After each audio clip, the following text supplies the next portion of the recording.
The noble hunter, the precision killer, suffocating its victim swiftly and cleanly every time.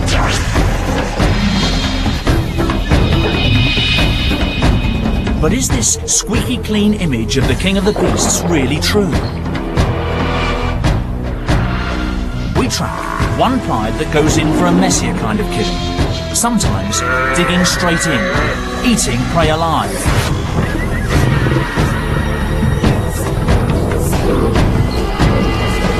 As we follow the fortunes of a new litter of cubs, we ask, where do these habits come from, and are they here to stay?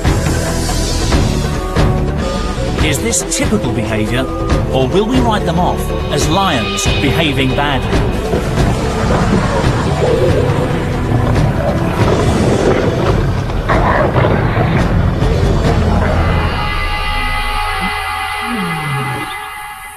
It's a classic African scene. The lions look unruffled. The Cape buffalo, opponents built like tanks, size up for a dirty fight.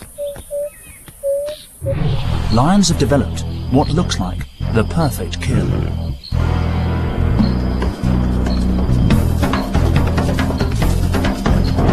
They've got combined power of the pride to bring down these giants. Custom-built jaws to crush the windpipe. The kiss of death, quick and clean.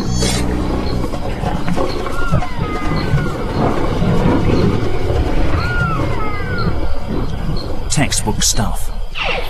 But in Makalola, Zimbabwe, one lion family seems to play by different rules. When these lions kill, they cut corners.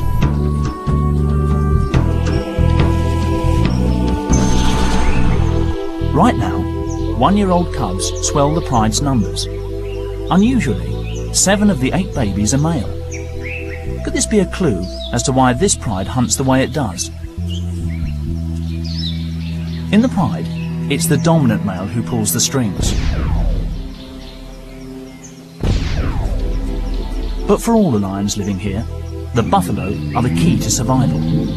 Smaller prey just isn't going to provide enough food for a lion pride of this size.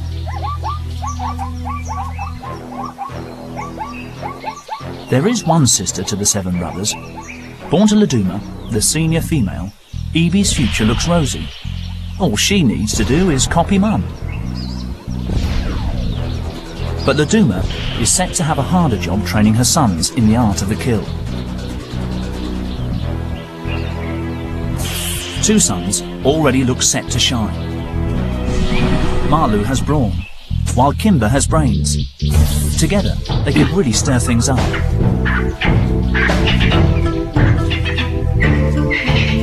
But first, and crucially, the youngsters must learn to hunt. Their days in the security of the pride are numbered. They hang out with the top lionesses. Our first insight into how this pride does business. Mardi, identified by a radio collar, is often on hand as a second mentor to the cubs. This is on-the-job training, and Mardi also acts as a backup to her sister Laduma during attacks. When hunting, they're the ones the cubs will need to watch. At all other times, it's the pride male, Panwi, who keeps the family members in line. At 180 kilos, more than twice the weight of a man, he demands respect, even from the oldest lioness. If he senses a challenge, things could turn nasty.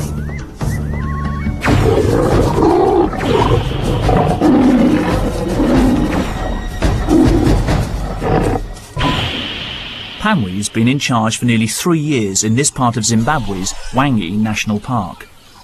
His territory, thick scrubland in the Makalola Depression, supports especially large herds of buffalo. The cubs will have to learn how to take on animals weighing 4 times as much as a lion, with tempers to match. As the cubs mature, they get a chance to take part in a proper hunt.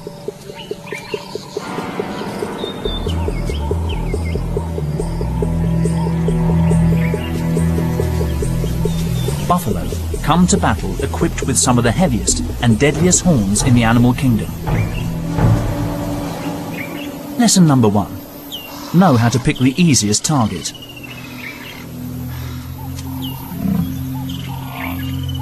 When the largest buffalo close ranks, the herd is almost invincible.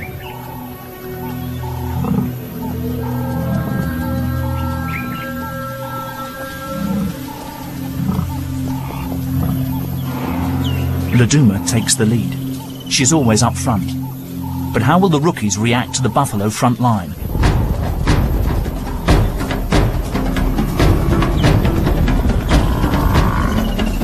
Confident and strong, Laduma storms in.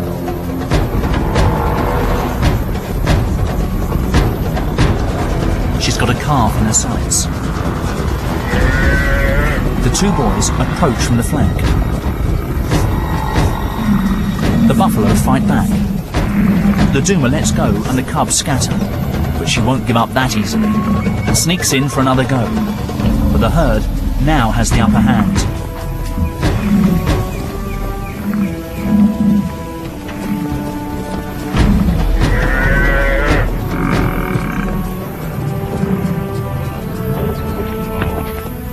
The cubs' first practical lesson ends in a reality check.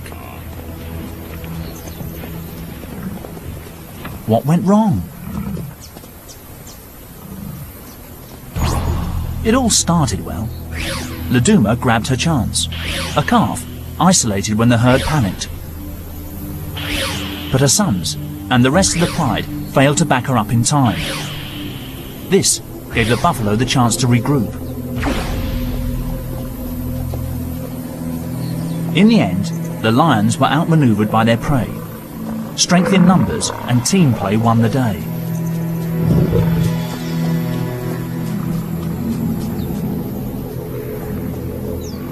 Buffalo 1, Lions 0. These cubs have got a lot to learn. The buffalo calf has too. She had a narrow escape, but at least she inherited excellent defensive skills. She's going to need them.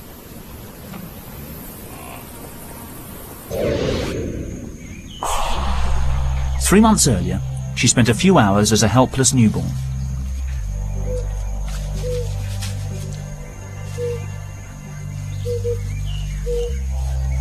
Still wet with afterbirth, she struggled to her feet and within days joined the safety of the herd.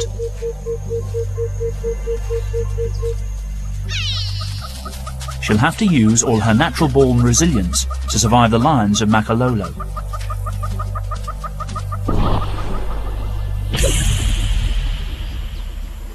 It's the driest part of the year, and the pride has got used to waiting for easier meals. As animals fall victim to thirst, hunger and exhaustion, the lion's darker side seems to emerge. An injured elephant calf hauls itself through the undergrowth.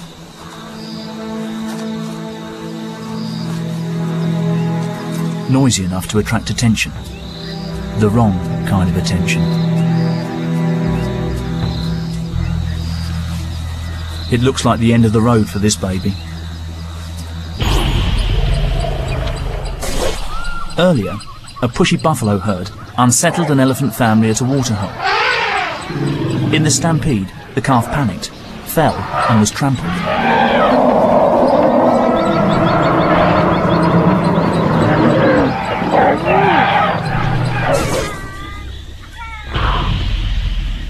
It was left for dead.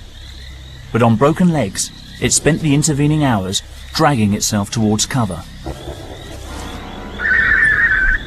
It's in no state to defend itself. Usually, we'd expect lions to suffocate their prey by clamping the victim's windpipe before they tuck in. This is the first time Laduma's sons, Marlo and Kimber, have encountered a situation like this. What will they do?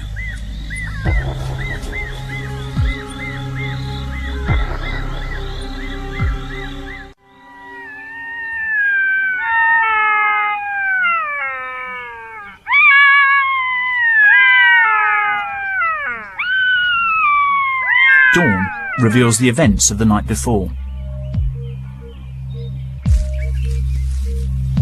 The lions started eating hours ago, but they haven't yet killed the baby elephant.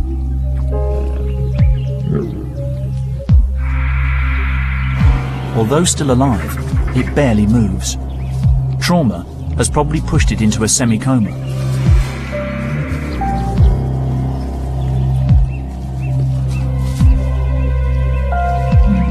To human eyes, this might look brutal, but we can't judge lions by our rules.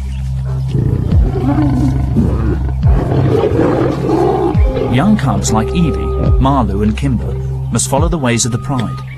They just copy their elders.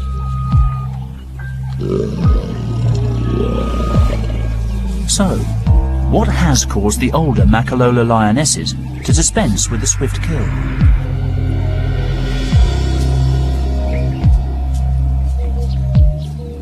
Maybe the clue is in the victim's behaviour. This baby elephant didn't put up a fight. It's a quick, clinical kill, only necessary to subdue a struggling victim. The calf died sometime later. But the pride's movements after this might reveal what's behind their unusual behaviour. They left and returned to the carcass several times. To leave a meal unattended like this suggests they don't have rivals for their food. In the heart of the territory defended by Pamwi, Laduma's family lives unchallenged. This isn't unique among wild lions, but it's a rare luxury. Laduma knew that the baby elephant couldn't escape. With no pressure to be fast and efficient, even hardwired hunting instincts can be short-circuited. Who wouldn't save their energy, given the opportunity? Their instinct to sleep for up to 20 hours a day, though, seems right on track. More clues about why these lions kill the way they do are found all around. Although Wangi National Park is largely a wilderness, man-made boreholes were sunk in the Makalola area to help the wildlife get through the dry season.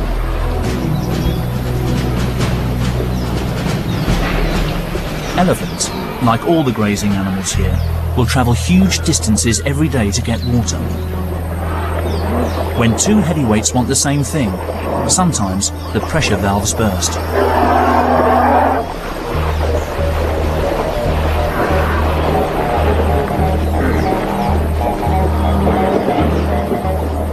With this steady stream of drinkers coming through the lions' territory, it makes sense that the lions have adapted their hunting methods to make the most of the bounty. But the question for the cubs is this: was eating an animal alive just a one-off, or are they likely to make a habit of it? Night. Pamwi's pride has woken up and is on the hunt again. More training for the cubs. Laduma is yet again the linchpin. It's not unusual for adult females to do most of the work during hunting, but tonight, she has an even bigger job. Marlu's strength and Kimber's wit have improved, but to make their contribution count, their mother needs to show them something new.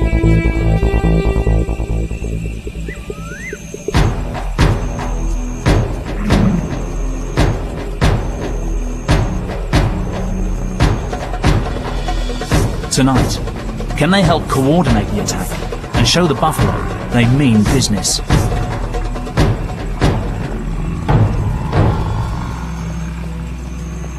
The calves, small and vulnerable, are kept at the centre of the herd, out of the firing line.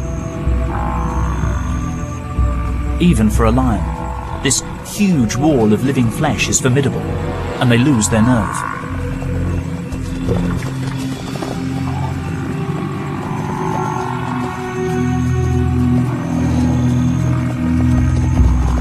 Maybe the buffalo sense a weakness in the lion's battle strategy. Can they spot the incompetence of Laduma's sons? Who knows? But the massive herbivores stand their ground against their oppressors. Once again, Laduma's sons have failed to raise their game. Such a sloppy approach would leave most young males with a hungry and desperate future ahead of them.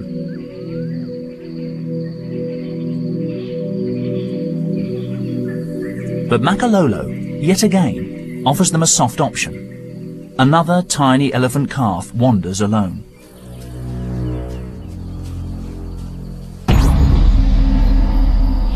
Born only a few weeks previously, he's been abandoned by his herd. Newborn elephants are prone to attack, and sensing danger, his mother and concerned aunts try to push the calf to its feet.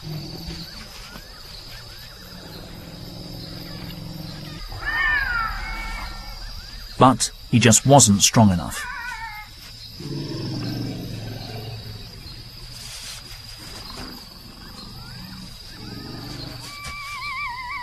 His family stuck with him at first, but eventually had no choice but to leave him and let nature take its course.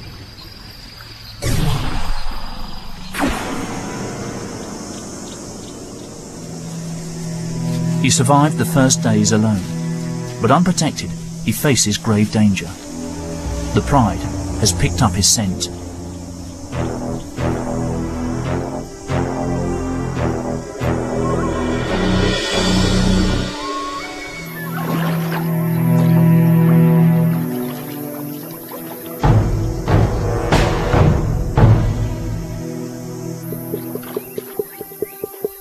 But the baby gets a lucky break.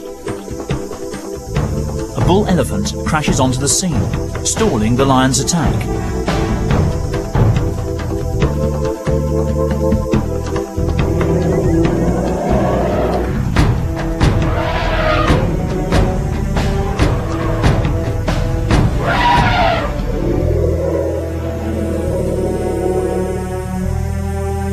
They wait to see what will happen next.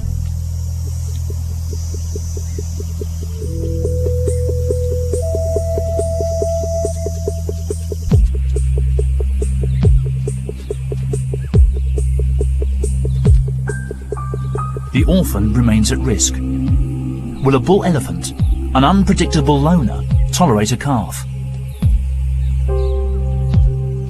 They seem to form an unlikely alliance.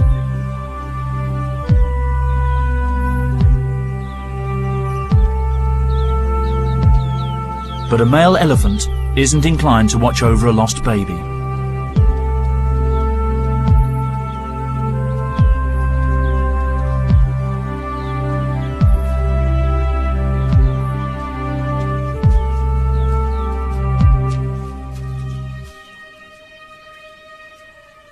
Their companionship can only last a few hours. The calf stumbles on alone.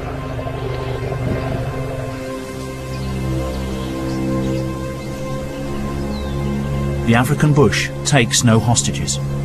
The sick and needy stand out as beacons to the hungry and opportunistic.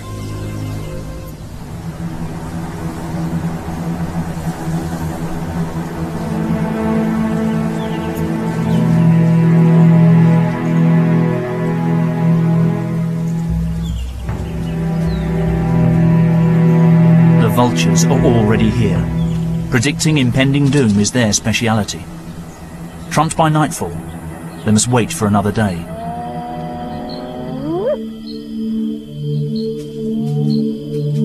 They don't call it the lion's share for nothing. They will get the most of this easy meal. And dehydrated, probably traumatized, the baby elephant gives up the ghost, sparing itself from a more gruesome death. Marlu and Kimber, now juveniles, don't know it, but this will be the last time they feed so easily. They've got competition. Little do they realise that their mother, Laduna, is pregnant again. Marlu, Kimber and their 5 brothers will soon need to think about moving on. 3.5 months ago, Pamwi picked up the smells, telling him the lionesses were ready to mate. He mounted them several times an hour for 4 days, a sexual marathon.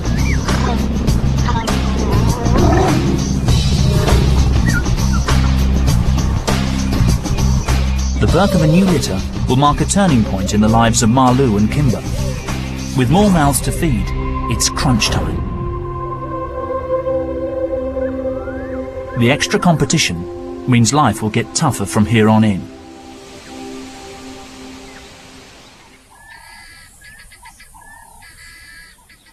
Although they've grown in strength and confidence, the brothers still haven't made a kill.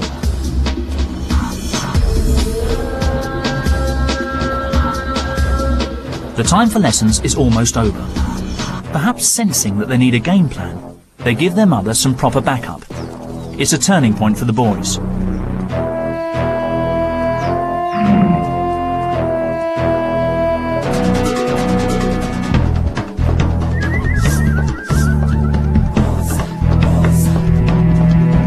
The buffalo look rattled.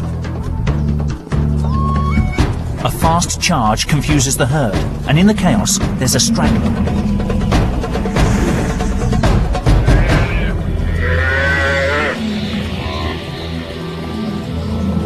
But two young guns have narrow odds against a buffalo army.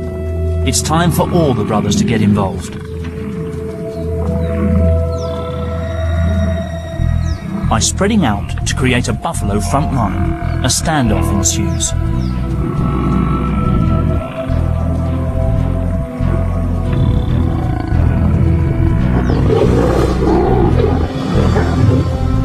The lions still need an old hand for the finishing touch.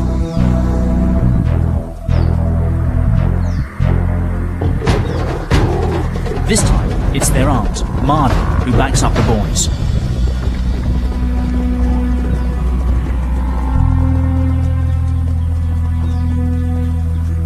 The cubs did help to execute a classic ambush, but they still can't finish the job.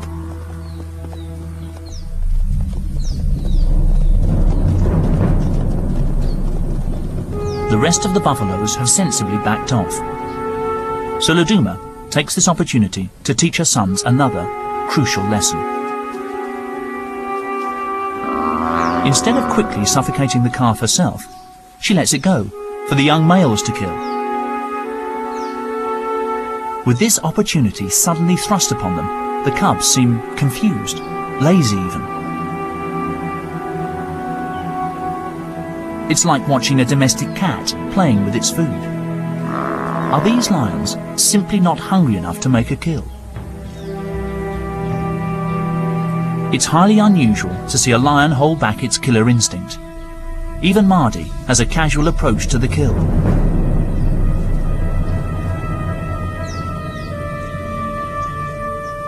Then, the calf suddenly struggles a little, and a primal instinct kicks in. Marty grabs the animal's throat.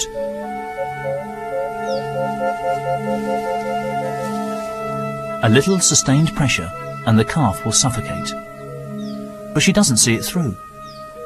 Is Marty hoping the cubs will come back and have a go? Or is she too suffering from the same laid-back attitude towards killing? Even faced with the wrath and weaponry of the Cape buffalo, can they simply not be bothered to learn to kill in the classic way?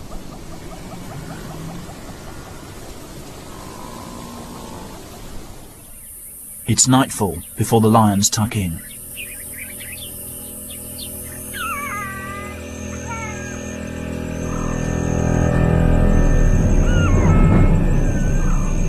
Round here, death does not always come quickly.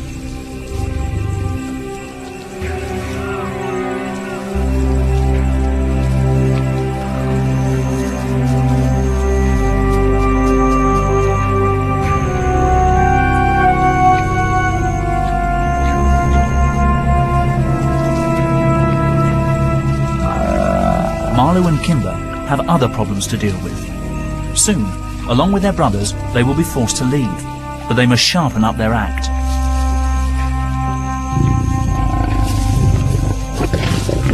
Family dynamics are changing. The growing males are showing dominance over their mothers, but they still can't handle killing on their own.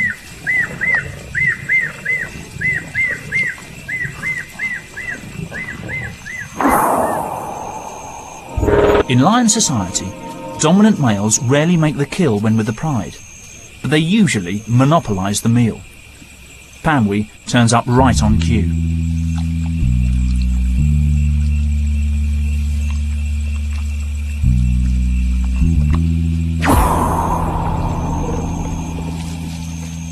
Kimber and Marlu give him space. The two brothers are developing a close bond, a bond that could, one day, put them into direct competition with their father. To keep the young upstarts in check, Pamwe moves in to shake things up.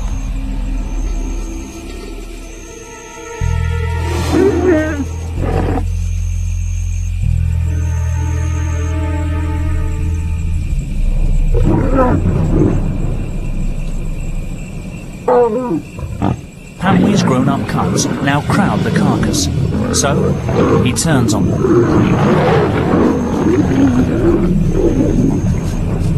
A good lesson has been learned. Big males eat first. Kimber grabs what he can and retreats.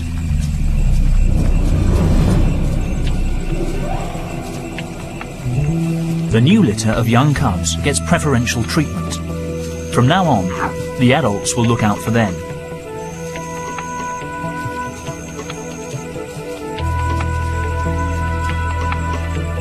The patriarch is just marking time before his older sons inevitably leave the pride. Even an innocent attempt by Kimber to make contact with his father is met with irritation.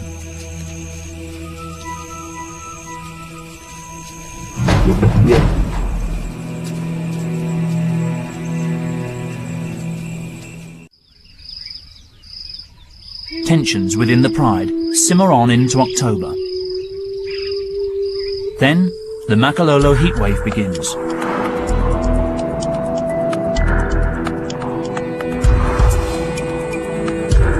Temperatures up in the 30s drain the colour from the landscape.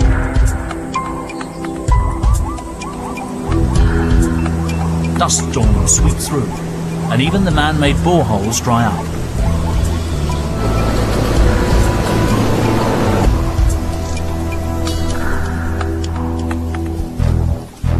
Pamwe must lead the pride deeper into the parched scrub.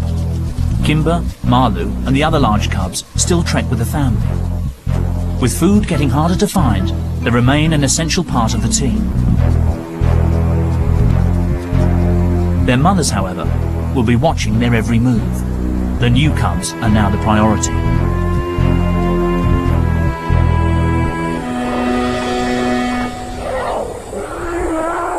At what's left of the waterholes, thousands of feet and hooves churn the mud into a potential death trap. Adult elephants indulge in the usual skincare routine, but for a baby, it's a new danger.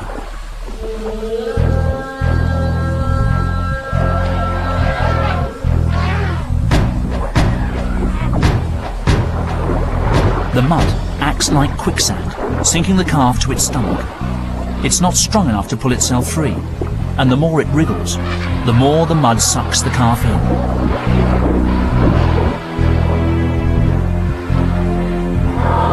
The elephants in this area have already lost 2 calves.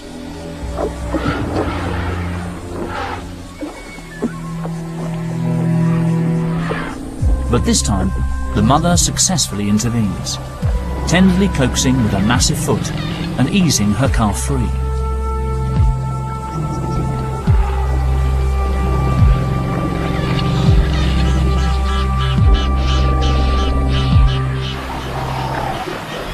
The mud is a real menace. Buffalo have broad, flat hooves to stay on top of it, but invisible holes riddle the pool.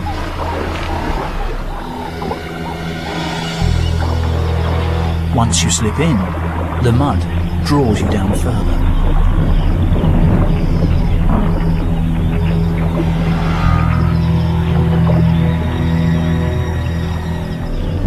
For 2 days, this helpless cow bakes under the glaring sun.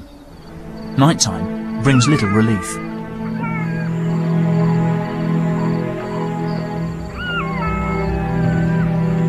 Jackals become constant companions. They're waiting for the surface mud to harden and create a pathway to the feast.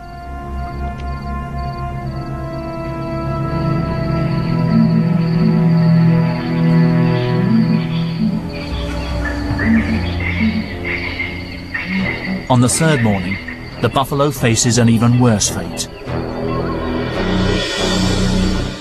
The Makalolo pride turns up. As usual, it's Laduma who takes the responsibility. To get a good hold on the animal, Laduma will need to reach it without getting stuck herself. If she can, her pride will eat well.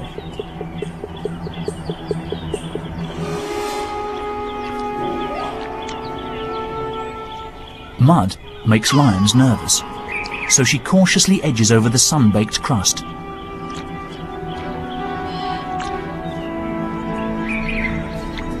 Even though she could simply start feeding at the soft rump, Laduma seems to want to show the cubs a textbook kill. She can't reach the windpipe. Instead, she holds the buffalo's snout, long enough to bring a quick end. It's a mystery why Laduma chose to go for a traditional kill this time.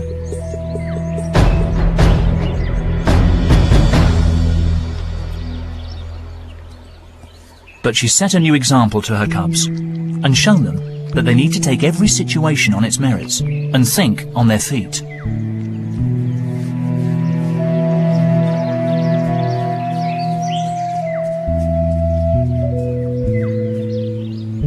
This buffalo could have appeared more threatening than we think. If it had struggled, it could have dragged one of the lions into the mud. Maybe by killing it first, Laduma made sure they could eat in safety.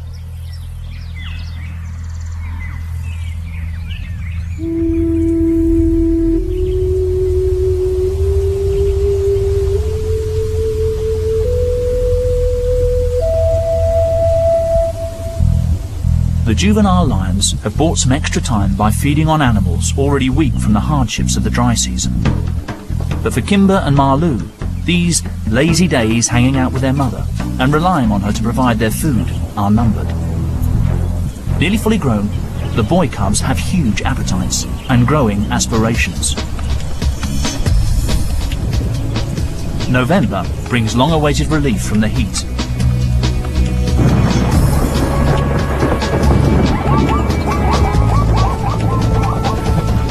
Five millimeters of rain falls every day for weeks on end.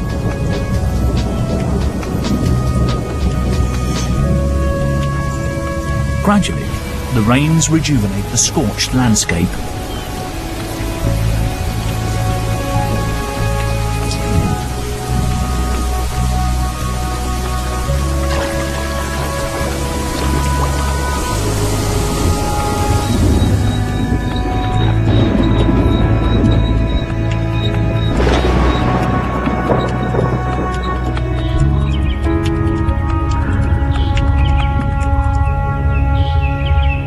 Animals that laid low or stuck closely to whatever water they could find can now roam again to feed and breed. The annual baby boom has arrived.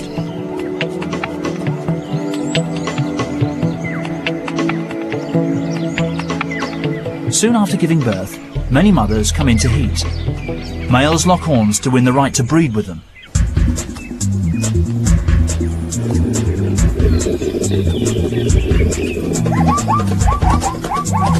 Zebra males lash out, nipping each other and kicking with their powerful legs. But one zebra mare stands quietly by. Her stillborn foal has lain dead for over 24 hours, but still, she continues to watch over it.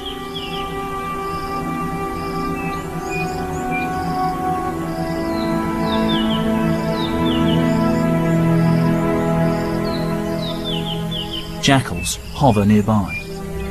One animal's tragedy is another's meal, and the chance to produce a family of their own.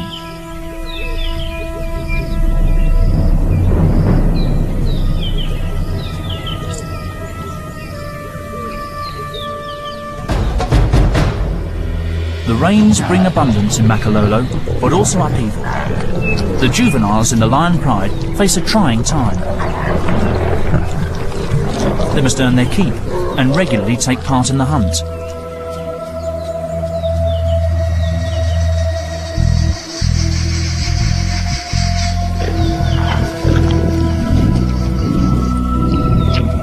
The new litter has grown fast, and now Kimber, Marlou and the others find even more competition around the kill.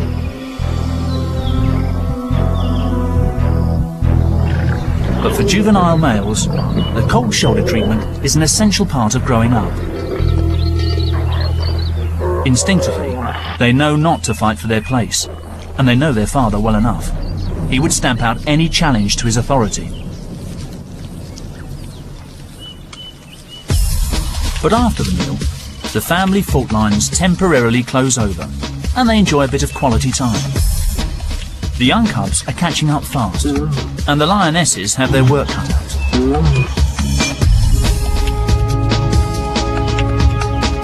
The older siblings have only a little time left before they are pushed out.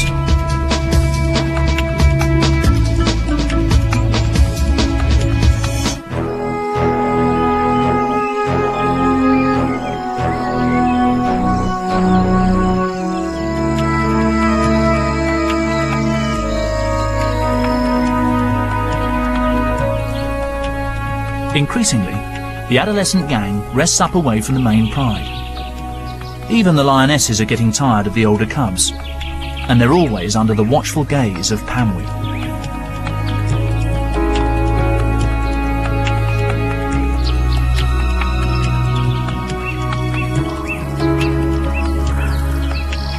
Such a formidable coalition. 7 new males who could one day threaten Pamwi's status as Lord of Makalola. Their success will depend on their friendship. Even without their siblings, Kimber and Malu could form a double act that would offer stiff competition to their father for access to females and to hunting opportunities. Their only sister will stay with the family. Only rarely do females leave their mother's clan. Her brothers have to go before they reach sexual maturity at the age of 2 or 3.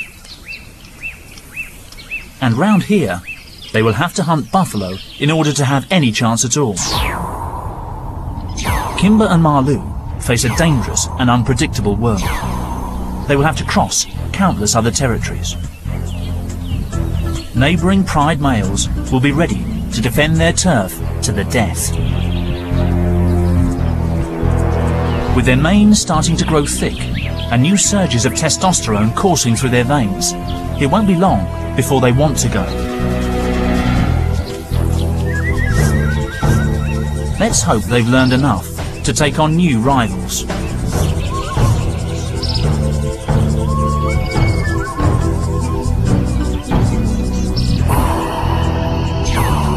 They have come a long way. The innocent games from their nursery have evolved into elaborate moves on the battlefield.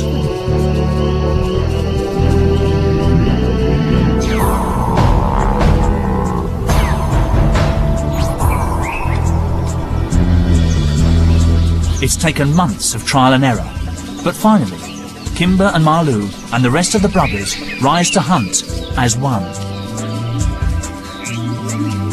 And today, suddenly, everything seems different. They are seeking the ultimate challenge, and this time will tackle it in their very own way.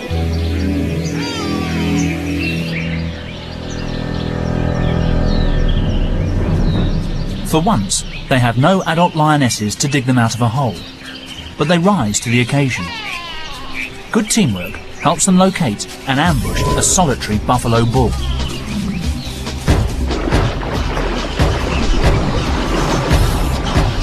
The old bull knows lions hate getting their feet wet. Plunging in buys him time.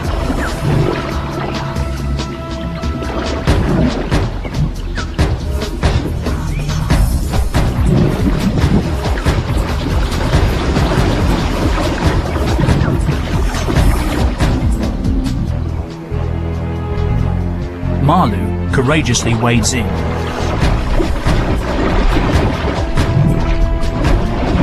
Out of his depth and alone, he can do nothing. And what's more, this bull has attitude.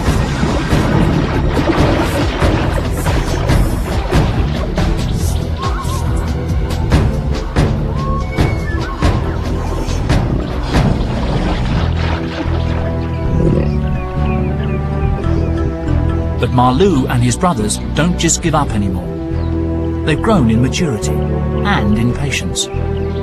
Working together, they prove they can cope on their own.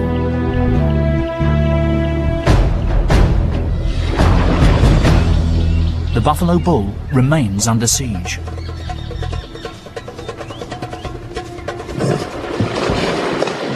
The lions play safe, rightly so. A false step and they'd slip into the spearing range of one of those deadly horns.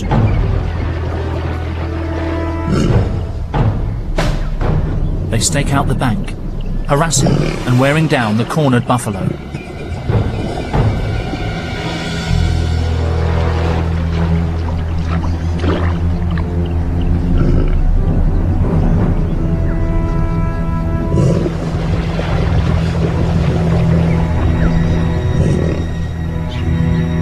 Despite their persistence, there's a last-minute hitch.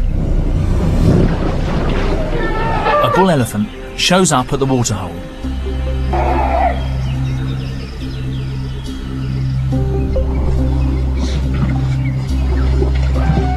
It's a distraction, which the buffalo seizes as a chance to escape.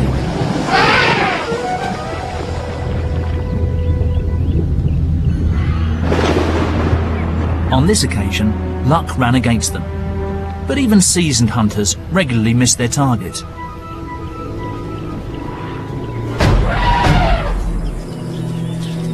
The elephant may have thwarted their attack, but the experience undoubtedly sharpened their wits. Aware of their growing stature, Pamwi sprays his territory. A reminder to Kimber and Malu not to rise above themselves.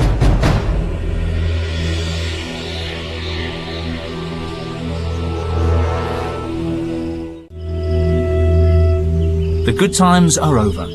By June, everything dries up again.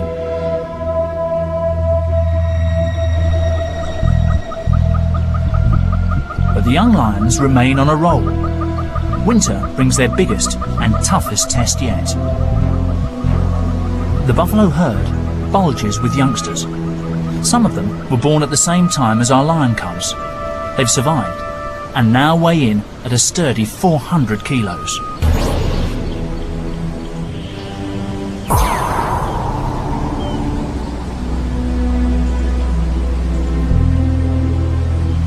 More muscle to strengthen the buffalo line of defence.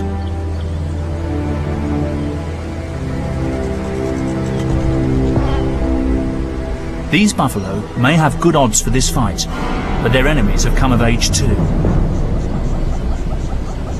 Both sides know that a battle is inevitable. Kimber, Malu and their brothers are under pressure to leave Makalolo. Could this be their moment to finally graduate from Laduma's hunting academy?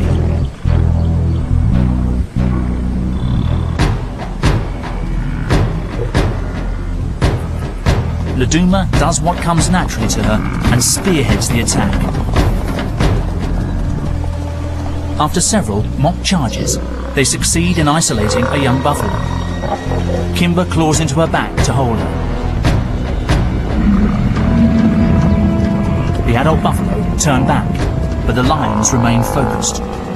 Staying well away from the sharp end, Malu and Kimber finally help Laduma bring the animal down.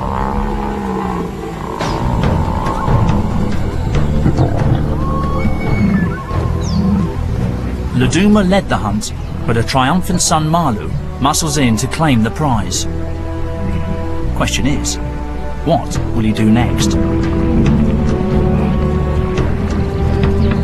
The buffalo haven't given up, so Laduma sets off to confront them again.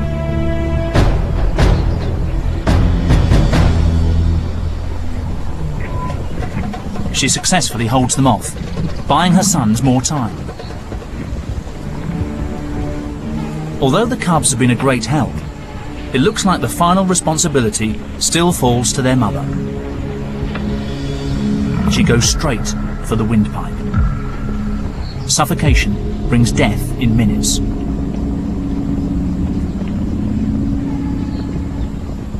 For these cubs, it looks like they won't learn to finish their prey off until they've left home and are forced to do it for themselves. But at least they've shown that the unconventional habits they experienced when they were very young aren't necessarily here to stay.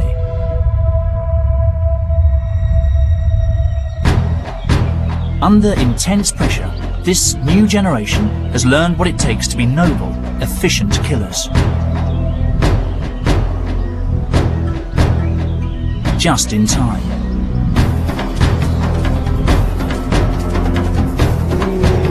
An excursion into the territory next door gives Marlou and Kimber a huge fright, when Pamwee's nearest competitor gives them a real taste of things to come. Realising it's time to leave, Marlou and Kimber lead the exodus. Their father now has a new litter to help the females with the hunt. But they go armed with the experience to survive beyond the cosy world of Makalolo. In time, this powerful coalition of brothers will rule the bush elsewhere. For their mother, it's business as usual. The cycle of feast and famine in Makalolo goes on, and Laduma will continue to roll with the punches. Whether that involves killing her victim first will be down to what seems best at the time. Lions are not the clean-cut, noble hunters we like to think they are. Just like us, they will cut corners and take the easy route whenever they can. And if that means eating their prey alive, so be it. But these lions aren't behaving badly. They are just being themselves.